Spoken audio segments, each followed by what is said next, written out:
This episode of the Reading with Your Kids podcast is brought to you by Jedley's award-winning children's book, The Great Maratini. A very long time ago, there was a boy named Sam who liked to do his magic tricks, and he was quite the ham.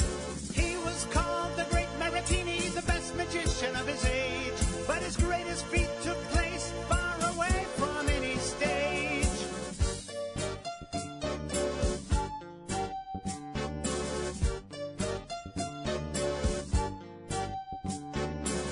Every trick Sam tried to do would somehow come out wrong, but Sam just kept on going, and that's what made him strong. He was called the Great Maratini, the best magician of his age, but his greatest feat took place far away from any stage.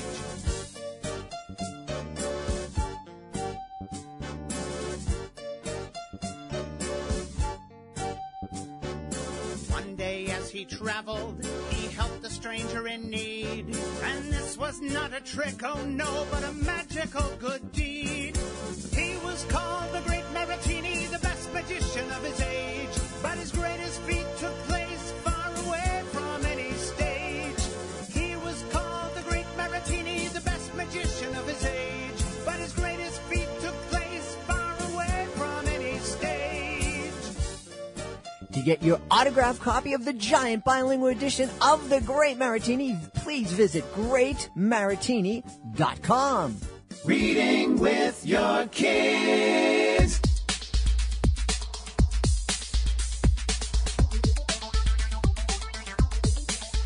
Hey, so great to see you. Come on in. Hi, my name is Jedley, and this is the iTunes #1 kids and family podcast, the Reading with Your Kids podcast. We are so excited that you are joining us today, and today we're coming to you from the beautiful Holiday Inn Express in Fredericksburg, Virginia. We have a great guest today. Her name is Joy Hyatt, and she is here to tell us about her book, Duck, Duck, Moose. Joining us on the line right now from Ashburn in Virginia. She is the author and illustrator of a number of great books. We're going to be talking today about her latest book called Duck, Duck, Moose. Please welcome to the show, Joy Hyatt. Joy, how are you? Good. Excellent to have you on the show. Thank you very much for being here. Thank you. It's a pleasure. So tell us all about Duck, Duck, Moose. So Duck, Duck, Moose is about a duck whose best friend Goose flies away south for winter. So without a friend, he starts to travel throughout the local area. Various animals try to cheer him up by playing games like Duck, Duck, Pig, but that's just too muddy and messy.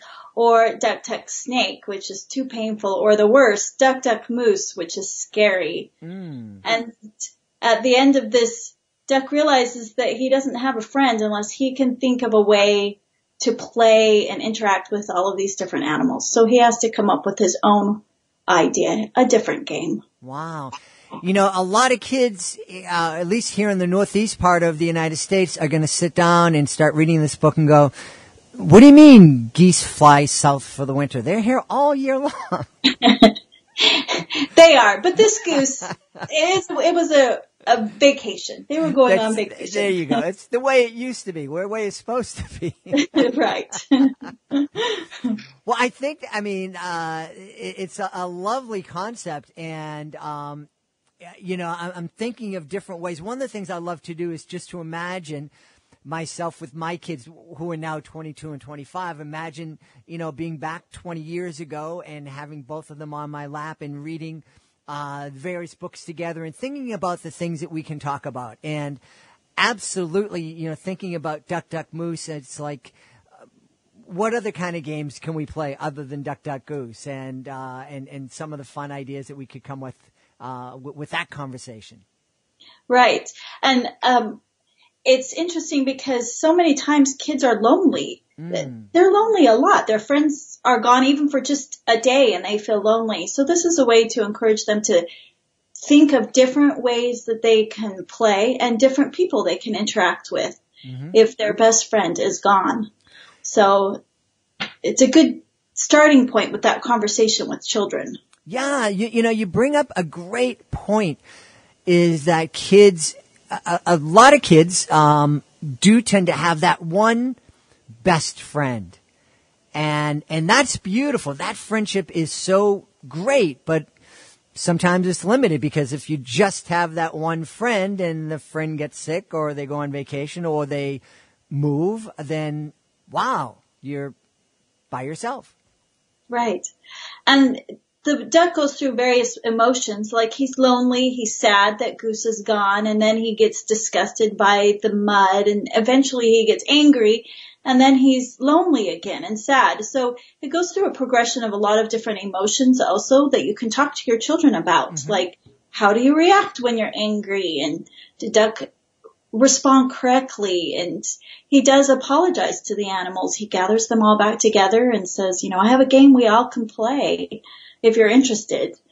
And so it also opens the door for discussing emotion and how to handle when things don't go the way you expect them to or want them to. Yeah.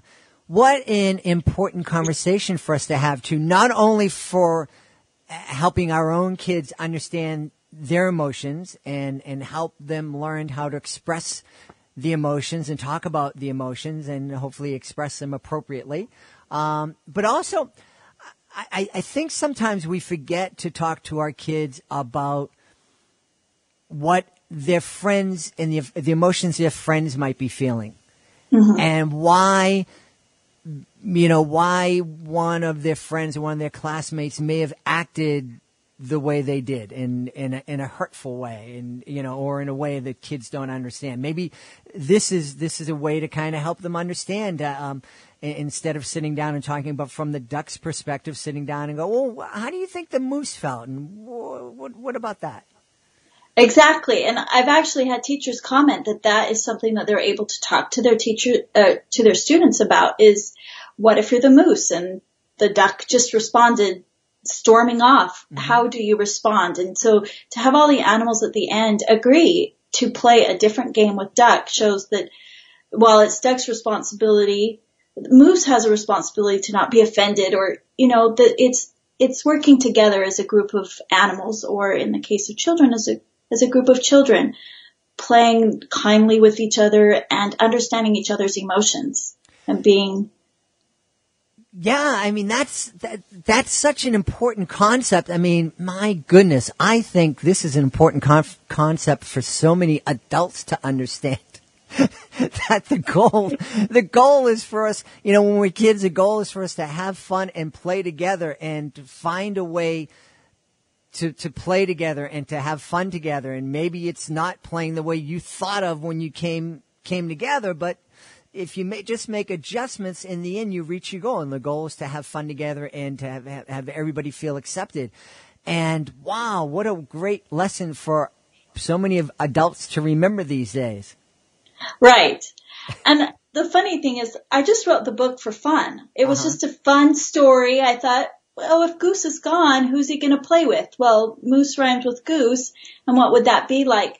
But at the end of writing the story, I realized that there is just this subtle message, and it opens the door for parents and teachers to communicate with children about a very serious and needed topic of how to interact with other people. So my fun story turned out to be just a story starter, a conversation starter with adults and children, which was a nice side effect, if you will. Yeah. And I think one of the things we're at this stage right now where we want to celebrate diversity, but we also want to just know we're all the same. There's no one's different, and no cultures. Everybody's the same. And we host international kids here in our home, and it's like everybody is a human being. Everybody has a right to be respected and to feel happy and warm. But we're not the same, and we don't look at the world the same. We look at the world from different places and different points of views, and we have different talents and abilities and needs and wants. And what a great way to kind of express that idea with, it's really obvious that, a duck is different than a goose and a moose and a snake. Right. So I think it just it's a way to start these conversations without it being in your face.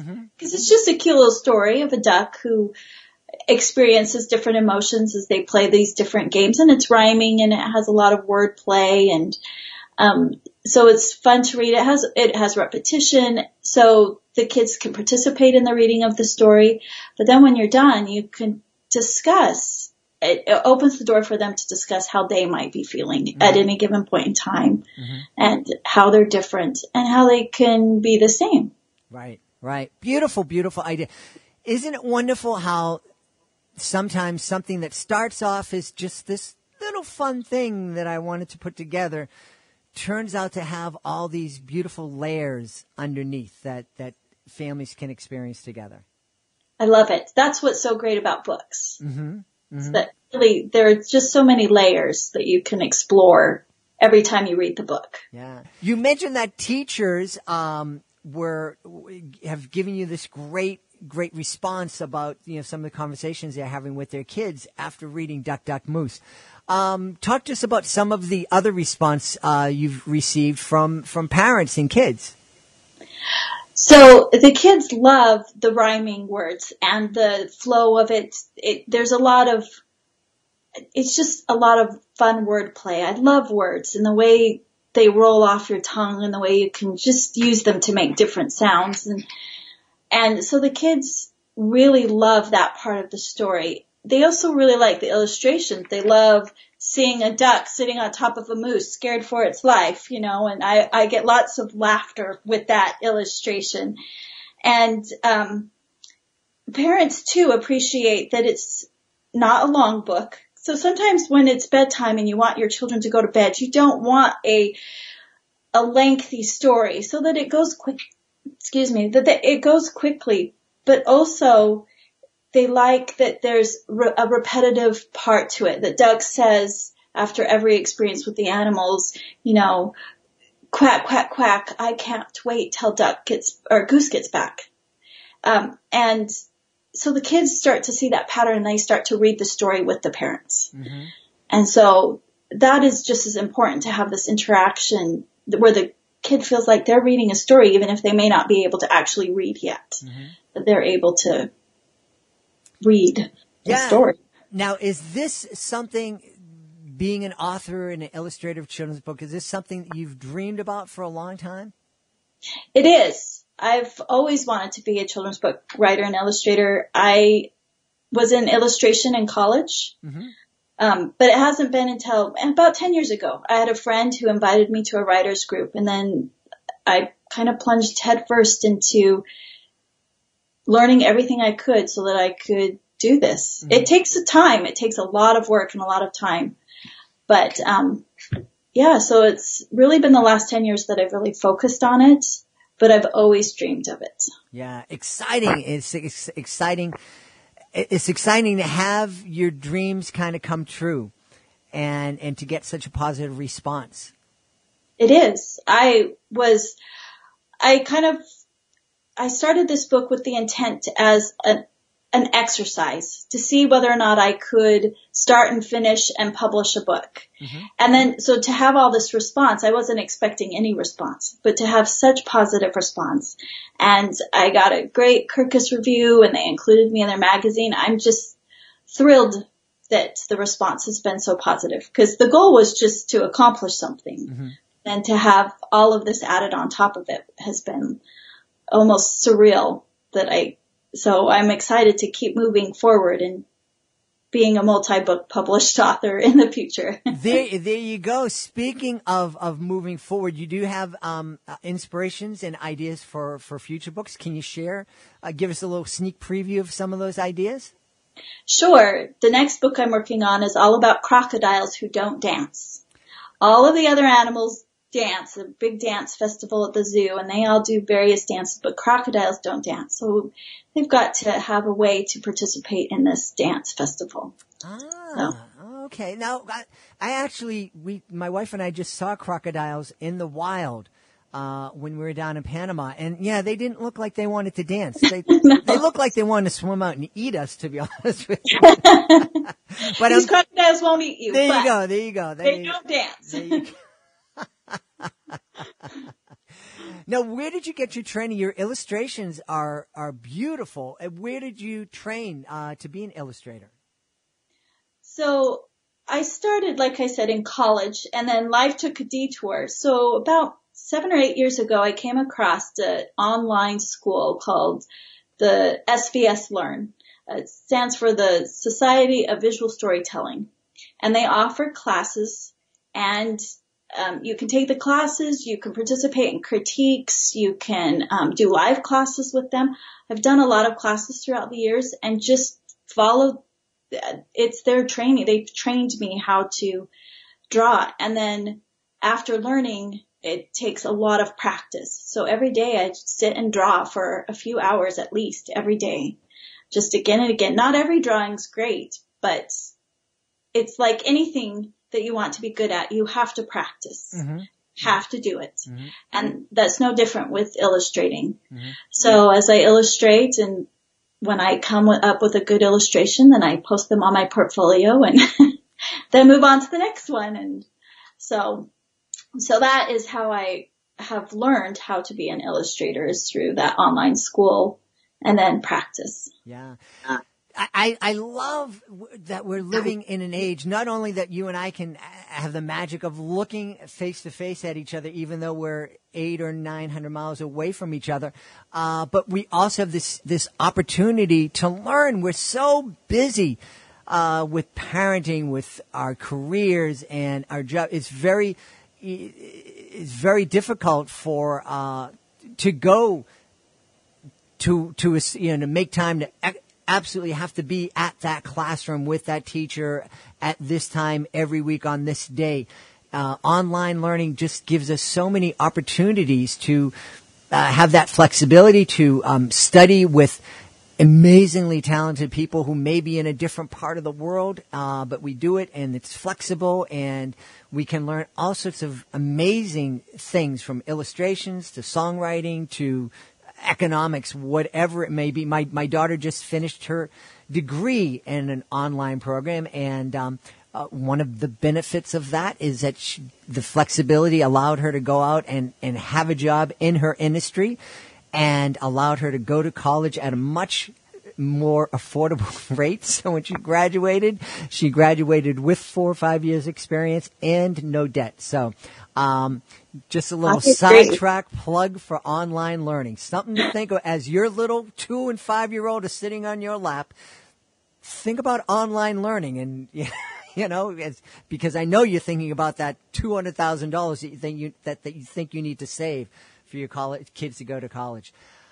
I'm really, really thrilled that you're making your dreams come true. And I'm glad that you're working on the crocodile and figuring out how he can have fun at the dance. Any other ideas that are in the works right now? I do have another one that's about a girl who loves to get mail, and but unfortunately she can't get her mail anymore because a bird has decided to build a home in the mailbox. So she has to creatively figure out how to get the bird to move, and it's proving to be difficult. So I like thinking of challenges where the main character has to figure out how to solve a problem, how to, solve a problem, how to be included, how to, I really like that empowering the character to solving their own problem and not have it solved for them. Yeah. So. And I like that the problems that you're presenting are problems of how can I respect this person and this person's needs and this person's feelings and still get what I need, instead of just kind of bullying my way in there and just, putting me first. How can I think of others and include them and honor them and respect them? Right. I think that's a very important skill, and it's really important in today's day and age, where there are more and more people who do not respect others. And it's important that we teach that to our children. And it doesn't have to be forced taught. It can be taught in very subtle ways. Just, this is how you are. Yeah. You can just be somebody who thinks about others Along with, I mean, this isn't that I'm sacrificing myself for other people, but it is, I consider their feelings as I progress in life. Absolutely. Well, I know that others are listening to us right now, and they're going to want to know how they can find out more about Joy Hire. And I know you have a great website. Tell everybody where they can connect with you online. So they can go to joyhire.com. They'll get to see my portfolio. There's also a little bit about me, a page about me, and a link, also a page that links to my book if they wish to purchase my book, and then any future books that will be coming hopefully soon. Yeah, and Joy Hire. Hire is spelled Heyer? Correct. So Joy, JOYHEYER.com. Joyhire.com. Well, the name of the book, it's really, really fun. Beautiful illustrations, and a great message for kids. A lot of great messages for kids. The name of the book is Duck, Duck, Moose. Check it out. Our author, illustrator, and our guest today has been Joy Hire. Joy, thank you so very much for being here. Thank you. It's been a pleasure. Please be sure to join us for the next edition of the Reading with Your Kids podcast. Our guest will be the driving force behind daddyblogger.com. His name is Ricky Sheedy, and he has a goal. His family has a goal to be the first family to visit every single country in the world. And they're on their way. They're getting close. We're really excited. He is going to be a fascinating guest. Hey, speaking about fascinating, if you have a fascinating children's book, and it doesn't matter what category it falls into, picture book, middle grade book, chapter book, YA title, if you have a fascinating children's book, we would love to help you tell the world all about it. Being a guest on the Reading with Your Kids podcast, it's fun, it's easy, and it is absolutely free. All you need to do is to visit our website, readingwithyourkids.com. Click on the contact button. Let us know all about your great book. We will let you know the very, very easy next step. And while you're at readingwithyourkids.com, be sure to subscribe to the show on iTunes. And also, please be sure to sign up for our great newsletter. When you sign up for the newsletter, you receive a free digital copy of my latest book. It's called Love That I Matter. Love That I Matter, a book that I wrote for your kids to read to you. That's right. Love That I Matter. It's only available to people who become a very important family member here at readingwithyourkids.com. Hey, I want to thank Joy Hire for being here today, and of course, we want to thank you. Thank you so much for taking the time to join us, and as always, thank you so much for taking the time to read with your kids. I'll be looking for you in the next edition of the Reading with Your Kids podcast.